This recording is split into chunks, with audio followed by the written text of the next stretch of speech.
56편의 시 역시 다윗이 기록한 시입니다. 믹담시라 표현되어 있죠. 믹담, 이 말을 두고 황금이란 말로도 번역이 가능한 표현입니다. 그래서 다윗의 황금시 혹은 금원시 이렇게 분류하고요. 그 내용들을 생각해 보면 역시 이 내용도 비탄시에 해당이 된다라는 것을 알 수 있습니다. 많은 대적자들의 반대와 미움과 공격 앞에서 아주 어려운 상황에 처해 있는 가운데 하나님을 향해서 간절하게 구하는 모습이 나타나고, 그런 그의 간구가 마침내 하나님의 응답으로 말미암아 그가 하나님 앞에 감사와 기쁨으로 찬송하는 그런 내용들이 오늘 우리가 읽은 시편 제56편의 내용의 전체적인 내용이 되고 있습니다. 표제 내용에 보면 다윗이 가드에서 블레셋인에게 잡힌 때에 이렇게 표현되어 있죠. 사울이 계속적으로 다윗을 추격하는 가운데서 다윗이 블레셋 땅으로 피한 적이 있었습니다. 그런데 그곳에 피했다고 하는 사실이 그곳 사람들에게 미움을 사게 되면서 이 블레셋 사람에게 사로잡히게 된 그런 상황 속에서 기록했던 비탄시 이렇게 알려져 있습니다. 어려움을 당하면 당할수록 다윗은 하나님을 더 붙잡고 또 하나님을 의지함으로써 그 어려움을 극복해가는 그런 과정을 우리에게 잘 보여주고 있습니다. 이 땅을 살아가는 하나님의 백성들인 저와 여러분도 우리가 살아가는 삶 속에 더 어려움을 당할 때마다 그 어려움 속에서 그저 낙담만 하고 절망만 하는 것이 아니라 오히려 더 하나님을 의지하기를 원하시는 뜻인 줄 알고 또 하나님을 붙잡는 그런 신앙의 자세를 잘 배워갈 것을 우리에게 가르쳐 주고 있습니다.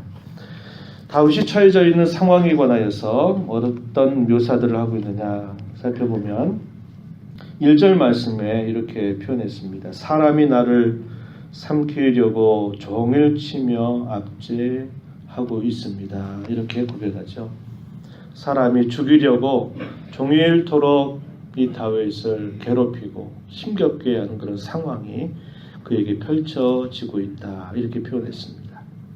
2절 내용에서도 와서 보면 내 원수가 종일 나를 삼키려 하며 나를 교만하게 치는 자들이 많습니다. 이렇게 고백했어요.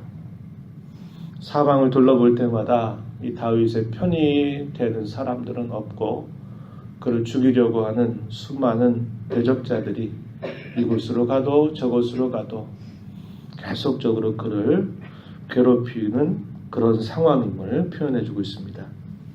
8절 말씀에 가서 또 보면 이렇게 표현했어요. 나의 유리함을 주께서 계수하셨습니다.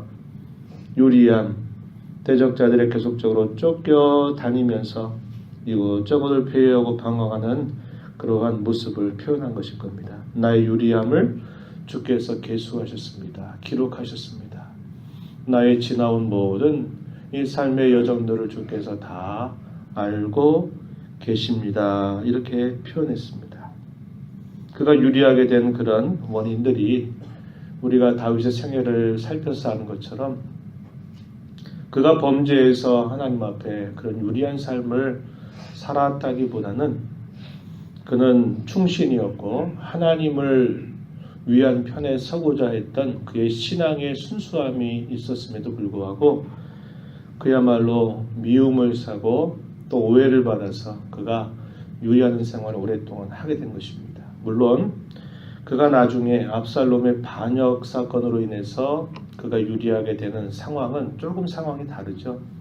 그런 상황 속에서도 그는 하나님의 처분에 맡기는 그런 신앙의 자세를 버리지 않습니다. 그가 당하는 이런 유리하는 이런 모든 상황들은 그야말로 그가 하나님 편에 서기 위해서 계속적으로 겪었던 그런 어려움이었다 하는 것입니다. 그것이 얼마나 그를 힘겹게 했을는지 몰라요. 그런 상황이 하나님 앞에 이렇게 기록되고 있다 이렇게 표현했고요. 또 역시 8절 계속 보면 뭐라고 표현합니까? 나의 눈물을 주의 병에 담으소서. 그가 지나온 여러 세월 동안 그가 얼마나 많은 눈물로 하나님 앞에 도움을 간청하고 호소하고 하나님을 의지하였는가 하는 것을 눈물이라고 하는 말을 통해서 표현합니다. 나의 눈물을 주의 병에 담으소서 이렇게 표현한 그의 내용들을 보면 그가 당하는 삶이 보통 사람으로서는 겪을 수 없는 그런 많은 삶을 겪어 있었음을 보여주고요. 그런 가운데서 그의 신앙의 아주 위대한 면은 순수하게 하나님을 붙잡았다는 겁니다. 딴 생각을 피우지 않았고 빨리 가는 잘못된 길, 첩경들을 찾아가지 않고 의연하게 하나님이 바라시는 그 걸음을 따라서 느린 듯하지만 올곧이 그 걸음을 걸어갔던 다윗의 모습을 우리는 보면서 참 그가 하나님 앞에 평생 동안 하나님 앞에 값진 삶을 살았구나 하는 것을 우리에게 잘 보여주고 있는 것입니다. 5절 말씀에서도 보면 대적자들이 종일 이 다윗을 곡해하는 태도를 취하고 있고 모여서 이 다윗의 생명을 엿보면서 숨어서 그의 발자취를 끊임없이 쫓아다니고 있는 그런 상황을 또 표현해주고 있습니다. 6절에서도 그렇게 표현하였어요. 그런 상황 속에서 다윗은 어떻게 했나요? 3절 가서 보면은 내가 두려워하는 날에는 내가 주를 의지하리이다. 내게 두려움이 더 엄습하고 그 두려움의 강도가 세어질수록 나는 더 주님을 붙잡겠습니다. 이런 그의 신앙의 태도를 잘 보여주고 있습니다. 4절 말씀, 내가 하나님을 의지하고 그 말씀을 찬송하올지라 내가 하나님을 의지하였음즉 두려워하지 아니하리니 혈육을 가진 사람이 내게 어찌 하리이까. 하나님을 의지한다라는 것은 단순히 그의 말로만 하나님을 의지합니다 아라는 게 아니고요. 여기 표현해서 살피는 것처럼 하나님을 의지한다는 것은 하나님의 말씀을 붙잡는 것입니다. 그분의 뜻을 붙잡는 것을 말해요. 하나님을 의지한답시고 그의 걸음이 말씀과 상관없이 가는 것은 하나님을 의지하는 것이 아니다 하는 것을 우리에게 잘 보여주고 있습니다. 하나님을 의지함으로 그의 두려운 마음들이 다 물러감을 역시 표현하고 있는 것이죠. 하나님을 의지하였은즉 두려워하지 아니하리니 이렇게 표현했습니다. 혈육을 가진 사람이 내게 어찌 하리이까. 우리 예수님께서 복음을 전하려고 많은 사람들을 마을에 파송하시면서 그렇게 말씀하시죠. 사단이 아무리 우리를 공격한다 하더라도 우리 육체의 생명을 가져갈 수 있을 뿐이다. 그러나 하나님은 우리 육체뿐만 아니라 영혼까지도 멸하시기도 하고 살리시는 분이시다 라는 것을 말하면서 그들에게 담대함을 마음을 가지고 복음 전할 것을 이야기하십니다. 하나님을 의지하는 사람에게는 혈육을 가진 사람이 내게 과연 어찌하겠는가, 나를 과연 어디까지 하겠는가, 이런 담대함을 가지고 나아갈 수 있는 것이죠. 이것이 하나님을 의지하는 자가 갖는 용기백배한 그런 모습임을 이것을 통해서 우리에게 잘 보여주고 있는 것입니다. 이런 내용들을 또 반복이 되고 있는데 10절, 11절 가서 보면 또 역시 후렴구처럼 이 내용을 반복했습니다. 10절에 내가 하나님을 의지하여 그의 말씀을 찬송하며 여호와를 의지하여 그의 말씀을 찬송하리이다. 같은 말을 반복했죠. 여호와를 의지한다, 하나님을 의지한다, 그의 말씀을 찬송하겠다. 11절 내가 하나님을 의지하였은즉 두려워하지 아니하리니 사람이 내게 어찌 하리이까. 하나님을 진실로 의지하는 자에게 두려운 마음은 사라지게 됨을 분명하게 보여주고 있는 것입니다. 사람이 과연 내가 어떻게 하겠는가, 대적자들이 과연 나에게 뭘 어떻게 하겠는가 하는 이런 담대한 마음을 가지고서 하나님을 의지하고 있는 모습입니다. 그랬더니 그가 어떠한 결말을 그가 맛보았나요? 18절, 13절 가서 보면 주께서 내 생명을 사망에서 건지셨습니다. 자기의 생명을 사망에서 건져주신 그 사실을 기억하면서 하나님 앞에 감사하고 있는 다윗의 모습입니다. 그런데 주목해야 될 표현은 그 이하의 말씀입니다. 보세요. 주께서 나로 하나님 앞 생명의 빛에 다니게 하시려고 실족하지 아니하게 하지 아니하셨나이까. 이 실족한다라는 말은 미끄러진다 이 말입니다.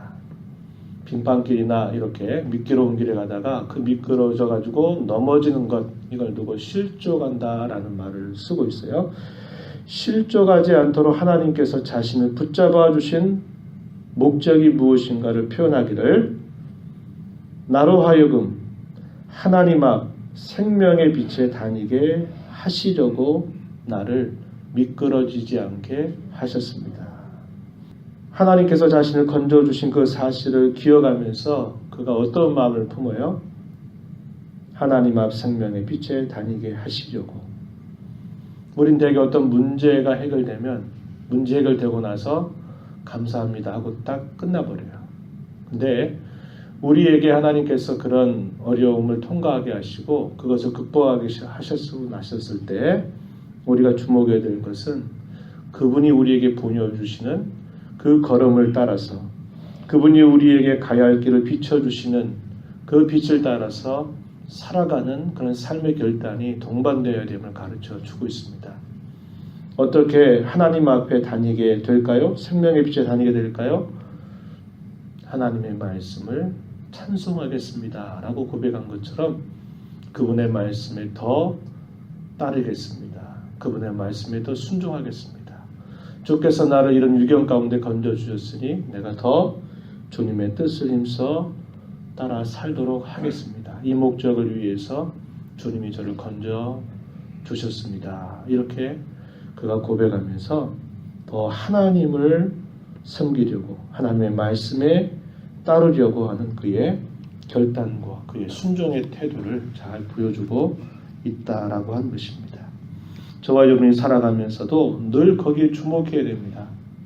우리로 하여금 문제 해결되면 거기서 끝, 그게 아니고 그 문제 해결을 뛰어넘어서 또 하나님께서 우리에게 바라시는 그분의 선하신 뜻을 따라서 힘써가는 그런 결단과 순종이 우리에게 항상 동반되기를 하나님은 기대하고 계시다. 이 사실을 늘 기억하면서 우리의 사는 짧은 생애 동안에 하나님 말씀을 더 의지하고 그 말씀에 순종하는 자로 살아가는 우리 모두가 되기를 진심으로 바랍니다. 하나님 아버지 감사합니다. 이 새벽 시간에도 저희들을 주의 면전으로 불러주셔서 오늘도 우리에게 마련하신 은혜의 자리로 인도하신 것을 감사합니다. 찬송하며 또 주시는 말씀에 귀를 기울여서 저희가 하나님을 어떻게 알고 어떻게 섬기며 어떻게 하나님 앞에 살아야 될지를 교훈하여 주시고 이 시간도 받은 말씀에 기도로 나아가는 귀한 시간을 주심을 감사합니다. 저희들의 삶 속에 어려움 가운데 하나님 우리를 두시는 것은 하나님의 능력이 없어서도 아니고 저희를 하나님의 사람으로 세우시기 위한 지혜로운 섭리 안에 있는 일임을 언제나 기억하고 어려움을 당할수록 더 주님을 붙잡고 의지하는 삶을 살게 하시되 더 말씀을 구하고 하나님께서 인도하시는 그 걸음을 언제나 따라가는 저희들의 삶이 되도록 인도하시고 이런 체험들 속에서 우리의 신앙이 그 자리에 머물러 있는 것 아니라 또 하나님의 말씀을 따라서 생명의 빛에 하나님 앞에 다니기를 더 힘써가는 저희들의 신앙 걸음이 되도록 인도하여 주시옵소서.